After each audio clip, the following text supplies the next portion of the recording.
Assalamualaikum warahmatullahi wabarakatuh. Halo semuanya, perkenalkan kami dari kelompok 6 mata kuliah Managing Digital Organization dengan dosen pengampu Ibu Dr. Nova Mardiana SEMM. Pembiayaan dalam industri media, informasi, dan komunikasi memegang peranan penting. Jika tidak dikelola dengan baik, maka akan mengalami penurunan dan ketidakstabilan usaha. Yang bener aja, rugi dong. Namun sebelumnya, izinin kami untuk memperkenalkan diri. Halo, perkenalkan, nama saya Kalidiana, DNPM 2311012072. Perkenalkan, nama saya Lia Latifah dengan NPM akhir 074. Halo, perkenalkan nama saya Komang Yutri Sadita dengan NPM 2351012012. Perkenalkan, nama saya Dwiana Setiawati dengan NPM 2311012078. Perkenalkan, nama saya Putri Bernadetta Manalu dengan NPM 2311012010. Halo semuanya, perkenalkan nama saya Dery Muharman dengan NPM 2311012008. Perkenalkan, saya Muhammad Ridha Rosyid dengan NPM 2311012054. Sebelum kita membahas lebih lanjut, kita ketahui dulu tujuan pembelajaran kita. 1. Mengidentifikasi sumber dana internal dalam industri media dan komunikasi. 2. Menganalisis jenis-jenis pembiayaan utang dalam konsep media dan komunikasi. 3. Merumuskan strategi pengurangan risiko dalam pembiayaan media dan komunikasi. 4. Memahami konsep pembiayaan ekuitas dalam industri media dan komunikasi. 5. Menganalisis struktur kepemilikan perusahaan media dan komunikasi. 6. Mengkaji hubungan antara struktur modal dan kinerja perusahaan media dan komunikasi. Pendahuluan. Fungsi keuangan dalam sebuah perusahaan adalah tulang punggung yang mendukung semua aspek operasional dan strategis bisnis. CFO sebagai pemimpin dalam Departemen Keuangan memiliki peran kunci dalam mengelola sumber daya finansial perusahaan dengan efisien dan efektif. Tanggung jawabnya mencakup mengumpulkan dana untuk memastikan kelancaran operasi bisnis, mengidentifikasi dan memilih sumber pembiayaan yang sesuai, serta melakukan analisis mendalam terhadap kinerja keuangan perusahaan. Kunci keuangan perusahaan adalah pengelolaan yang cermat terhadap arus kas, pengendalian biaya yang efisien, dan pengelolaan investasi yang bijaksana. Ini melibatkan pemantauan yang teliti terhadap pemasukan dan pengeluaran perusahaan, serta pembuatan keputusan yang tepat dalam pengelolaan modal kerja dan alokasi dana. Faktor dasar keuangan dalam sebuah perusahaan mencakup pendapatan, biaya, dan investasi. Pendapatan mencerminkan pemasukan dari penjualan produk atau layanan, sementara biaya mencakup semua pengeluaran yang diperlukan untuk menjalankan bisnis, termasuk biaya produksi, operasional, dan administratif. Selain itu, investasi melibatkan alokasi dana untuk memperluas operasi, meningkatkan aset, atau mengembangkan produk baru. Sumber pendanaan. Sumber pendanaan dalam konteks bisnis meliputi berbagai sumber yang dapat digunakan oleh perusahaan untuk mendapatkan dana yang dibutuhkan dalam operasi, investasi, ataupun pengembangan. Berikut adalah sumber pendanaan.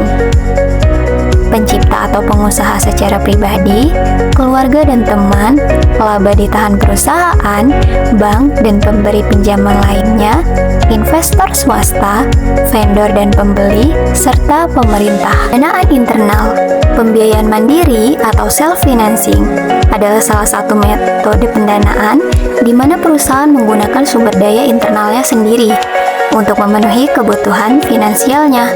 Ini berarti perusahaan menggunakan laba ditahannya, arus kas yang dihasilkan dari operasi bisnisnya, atau aset yang dimilikinya untuk membiayai ekspansi, investasi, ataupun kegiatan operasional lainnya, tanpa mengandalkan sumber pendanaan eksternal seperti pinjaman ataupun investasi dari pihak ketiga.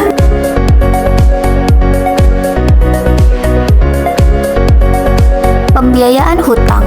Pembiayaan hutang adalah proses atau strategi yang digunakan oleh perusahaan untuk mendapatkan dana dan cara meminjam dari pihak lain. Biasanya, lembaga keuangan atau investor dengan janji untuk mengembalikan dana tersebut dalam jangka waktu tertentu. Selanjutnya adalah hierarki hutang. Hierarki hutang adalah konsep yang menggambarkan tingkat keamanan suatu hutang. Dalam situasi bangkrut, hutang yang lebih aman akan dibayar terlebih dahulu. Hierarki hutang terdiri dari 1. Line of credit, hutang senior berjangka, dan hutang subordinasi. Line of credit adalah kesepakatan di mana pemberi pinjaman memberikan akses kepada peminjam untuk sejumlah dana tertentu, dijamin oleh piutang dan persediaan. Yang kedua adalah hutang senior berjangka. Hutang ini adalah bentuk pendanaan bank umum untuk perusahaan kecil dan menengah, diberikan terhadap aset tetap yang cukup likuid. Yang ketiga adalah hutang subordinasi. Hutang ini menempati posisi terendah dalam hierarki, dibayar setelah hutang senior dalam situasi bangkrut, bisa dijamin dengan aset yang kurang likuid atau tanpa jaminan sehingga lebih berisiko. Selanjutnya ada utang jangka pendek.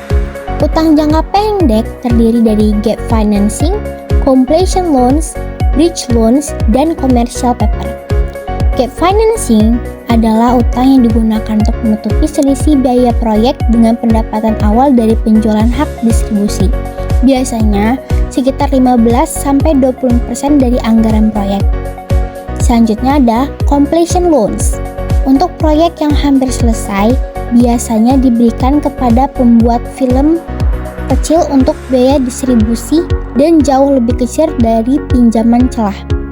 Yang ketiga adalah bridge loans. Pinjaman ini adalah pinjaman jangka pendek untuk memungkinkan transaksi dari pengaturan jangka panjang ke pengaturan lainnya. Yang keempat ada commercial paper. Commercial paper adalah cara bagi perusahaan stabil untuk mengumpulkan uang untuk jangka pendek. Commercial paper tidak dijamin dan memiliki periode pembayaran rata-rata sekitar 30 hari.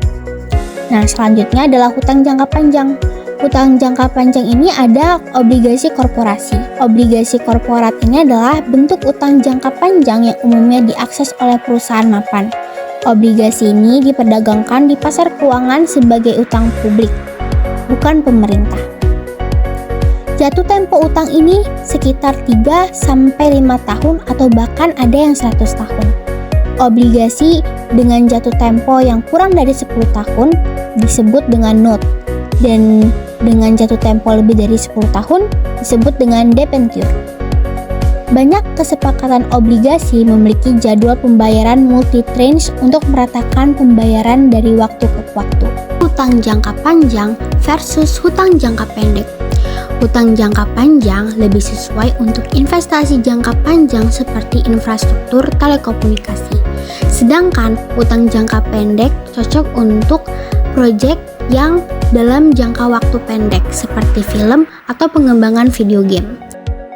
Utang jangka panjang lebih disukai untuk perusahaan besar yang sudah mapan.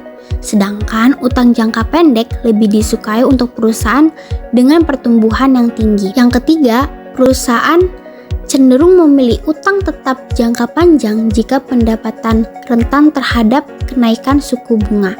Sedangkan perusahaan akan mencoba menghindari tingkat bunga yang tinggi dengan menggunakan utang jangka pendek. Selanjutnya, dampak dari utang jangka panjang adalah investor memerlukan premi risiko untuk mengalokasikan dana mereka untuk proyek jangka panjang dan tidak pasti. Sedangkan dampak dari utang jangka pendek adalah tekanan kinerja yang lebih besar. Hal ini mendukung proyek teknologi berisiko rendah, konten non-kontroversial, dan jangka waktu yang pendek. Sekuritisasi. Sekuritisasi adalah sebuah praktik dalam dunia keuangan yang menggabungkan kontrak utang seperti kredit rumah, kredit usaha, dan sebagainya. Lalu piutangnya diperjualbelikan sebagai efek atau sekuritas. Sekuritisasi memungkinkan pencipta atau penerusnya untuk mempertahankan 100% kepemilikan aset sekaligus menjual hak atas pendapatan dari aset tersebut. Pembiayaan vendor. Pembiayaan vendor adalah kontrak pendanaan jangka pendek di mana vendor membantu pelanggannya dalam pembiayaan, baik secara langsung atau melalui perusahaan pembiayaan vendor pihak 3. Salah satu faktor dan alasan pembiayaan vendor dalam film adalah untuk meringankan masalah yang oleh para ekonom alami dan disebut sebagai moral hazard. Sutradara dan orang kreatif lainnya didorong untuk mendapatkan reputasi profesional, namun dalam prosesnya mereka mungkin meningkatkan keseluruhan biaya dan resiko proyek tertentu. Nah, itu sebabnya pembiayaan sebagian besar dilakukan oleh perusahaan-perusahaan yang dekat dengan industri film, dan perusahaan-perusahaan ini mengetahui industri dan pemain utamanya. Pembiayaan sewa dan pembiayaan pemerintah. Faktor pembiayaan sewa menggunakan perjanjian sewa kembali sebagai sumber pembiayaan merupakan telah menjadi cara yang populer. Hal ini biasanya dilakukan ketika perusahaan alih-alih membeli aset malah mengadakan sewa jangka panjang dengan menjual kembali. Kemudian ada pembiayaan pemerintah. Pemerintah di seluruh dunia merupakan sumber penting pendanaan media dan teknologi informasi. Bantuan ini biasanya diberikan melalui hibah langsung, manfaat pajak, dan jaminan pinjaman. Dukungan pembiayaan pemerintah tidak langsung dapat diberikan melalui proteksionisme dan kebijakan peraturan yang menguntungkan, yang membuat suatu proyek lebih untung dengan memungkinkan perusahaan menetapkan harga yang lebih tinggi. Pembiayaan hibah swasta. Di beberapa negara, khususnya Amerika Serikat, belanja langsung pemerintah untuk kegiatan kebudayaan relatif rendah. Namun, undang-undang perpajakan memberikan insentif bagi hibah dan dana swasta. Dalam hal keuntungan pajak, mengingat banyaknya persetujuan dan lampu hijau dari lembaga-lembaga di berbagai negara yang harus dikumpulkan. Akan sulit bagi sebuah film kecil yang artistik untuk membuat paket pendanaan yang rumit. Kontribusi di Amerika Serikat, 57% pendapatan penyiaran publik berasal dari sumber swasta, termasuk yayasan dan sumbangan. Pendanaan perusahaan dan individu untuk bidang seni melebihi pendanaan federal Amerika Serikat sekitar 40%. Materi selanjutnya mengenai Risk Reduction Strategies atau strategi pengurangan risiko dalam bisnis perusahaan. Dalam hal ini akan dibahas 4 strategi yang meliputi 1. Insurance, 2. Shifting risk, 3. Diversifications, dan yang keempat, hedging. Insurance, strategi pengurangan risiko bisnis perusahaan dengan asuransi atau insurance adalah proses melakukan pemindahan risiko dari pihak pertama ke pihak lain dengan menerima suatu premi. Premi sendiri biasanya adalah sejumlah uang yang dibayarkan perusahaan kepada pihak jasa asuransi untuk mendapatkan perlindungan terhadap risiko tertentu, seperti asuransi kesehatan karyawan, asuransi properti, atau asuransi tanggung jawab publik. Jumlah atau nominal premi perusahaan biasanya ditentukan oleh faktor-faktor yang sama, seperti premi asuransi individu, jadi tergantung pada seberapa besar risiko yang diasuransikan dan jumlah perlindungan yang dibutuhkan. Selanjutnya adalah shifting risk. Strategi pengurangan risiko dengan teknik shifting risk atau peralihan risiko adalah salah satu teknik mitigasi risiko yang dapat digunakan oleh perusahaan atau startup. Dalam pengurangan risiko, perusahaan harus melakukan evaluasi risiko berdasarkan probabilitas kejadian serta potensi dampak yang mungkin akan terjadi. Jika risiko tidak mampu ditangani secara internal, perusahaan dapat memindahkan risiko kepada pihak lain melalui teknik ini. Adapun pihak lain yang dapat menerima risiko yang dialihkan dari perusahaan biasanya adalah perusahaan asuransi, pasar derivatif, perusahaan mitra atau kontraktor, entitas keuangan baik bank maupun perusahaan non-bank. Strategi pengurangan risiko selanjutnya adalah dengan teknik diversification atau diversifikasi. Adalah salah satu teknik manajemen risiko yang digunakan untuk mengurangi risiko investasi. Diversifikasi adalah strategi yang dilakukan untuk menggabungkan berbagai jenis investasi dalam satu portofolio dengan tujuan untuk mengurangi risiko keseluruhan portofolio.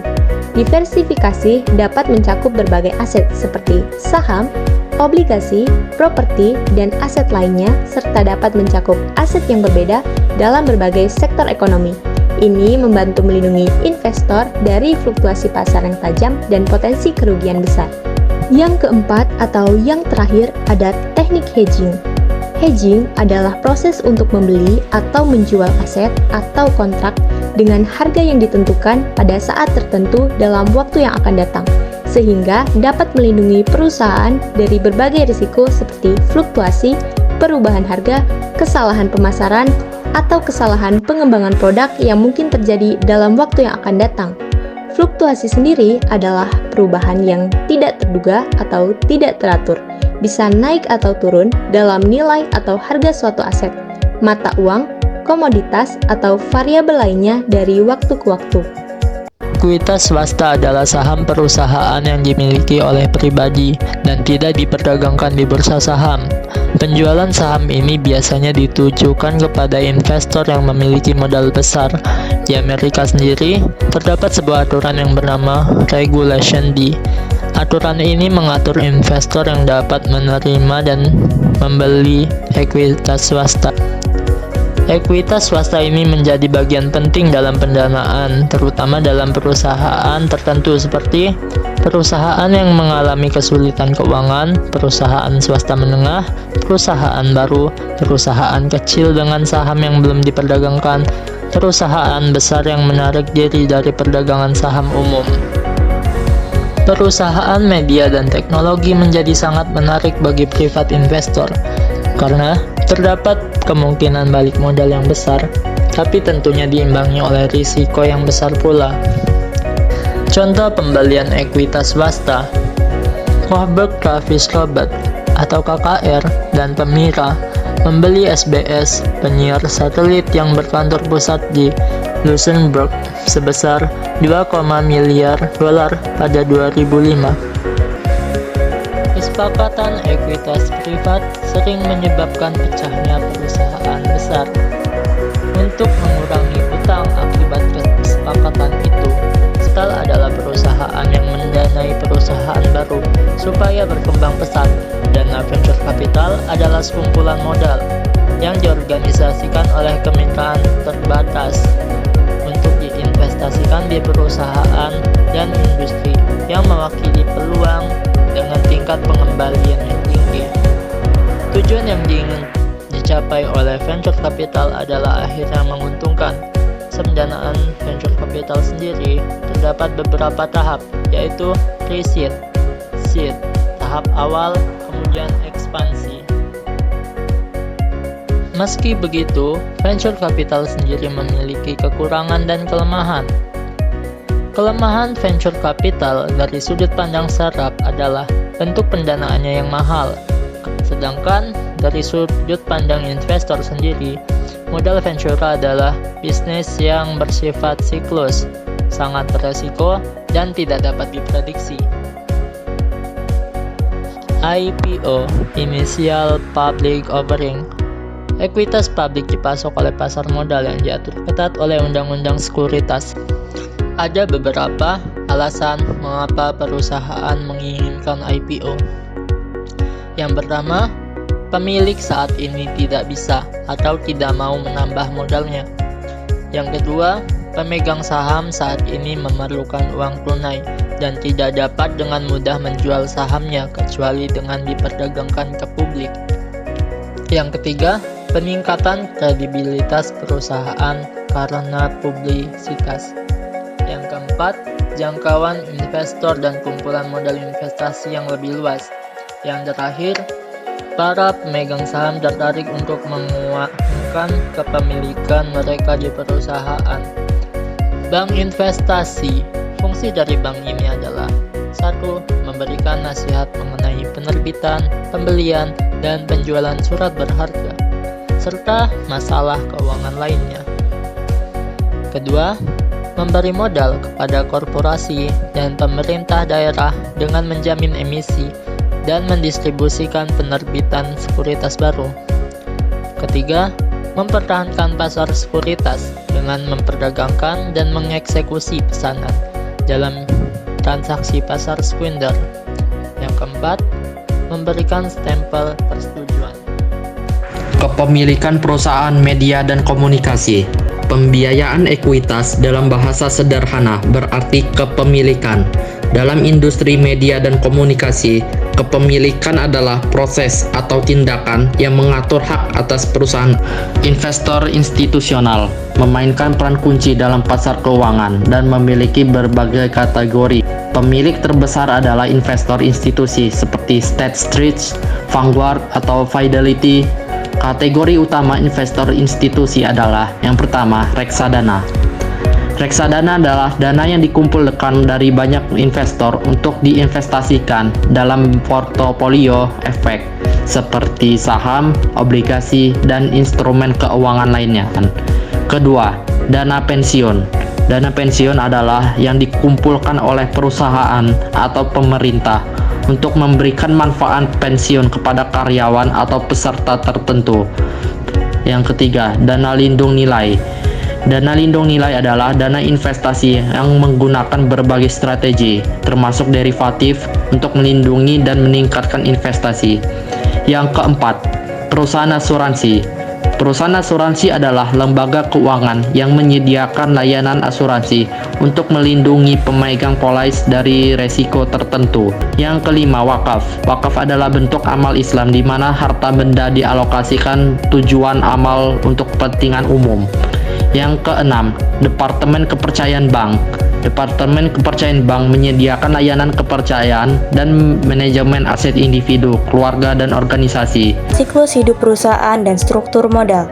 Siklus hidup perusahaan mengacu pada tahapan yang berbeda yang dilalui perusahaan seiring pertumbuhan dan kematangannya. Hubungan antara siklus hidup perusahaan dan struktur modal adalah bahwa struktur modal suatu perusahaan cenderung berubah seiring kemajuan perusahaan melalui siklus hidupnya. Fase siklus hidup perusahaan. Yang pertama, fase startup. Secara umum, perusahaan-perusahaan startup yang baru memulai usahanya cenderung sangat bergantung pada pembiayaan ekuitas, seperti modal ventura atau angel investor, karena mereka mungkin belum memiliki rekam jejak atau aset yang digunakan sebagai jaminan pinjaman. Fase pertumbuhan dan kedewasaan. Ketika suatu perusahaan memasuki fase pertumbuhan dan kedewasaan, perusahaan tersebut mungkin beralih ke kombinasi pembiayaan utang dan ekuitas yang lebih seimbang dengan penekanan biaya yang lebih besar pada pembiayaan hutang. Hal ini karena perusahaan yang ada pada fase kedewasaan seringkali memiliki aliran pendapatan yang lebih stabil, aset yang dapat digunakan sebagai jaminan, dan riwayat kinerja keuangan yang dapat digunakan untuk menunjukkan kelayakan kredit kepada pemberi pinjaman. Yang terakhir, fase penurunan. Ketika perusahaan mencapai tahap akhir dari siklus hidupnya, seperti fase penurunan, perusahaan mungkin akan lebih bergantung pada pembiayaan utang untuk mempertahankan operasi dan mendanai investasi karena pembiayaan ekuitas mungkin lebih sulit diperoleh pada tahap ini. Singkatnya, struktur modal suatu perusahaan dapat dipengaruhi oleh siklus hidupnya, di mana perusahaan-perusahaan muda lebih cenderung mengandalkan pembiayaan ekuitas dan perusahaan-perusahaan mapan lebih cenderung menggunakan campuran pembiayaan utang dan ekuitas. Dampak kepemilikan terhadap konten. Kepemilikan dapat berpengaruh dalam beberapa hal seperti kontrol dan pengaruh. Kepemilikan terkumpul oleh beberapa kelompok dapat menyebabkan pengaruh yang lebih besar terhadap konten yang dihasilkan. Kedua, konsistensi.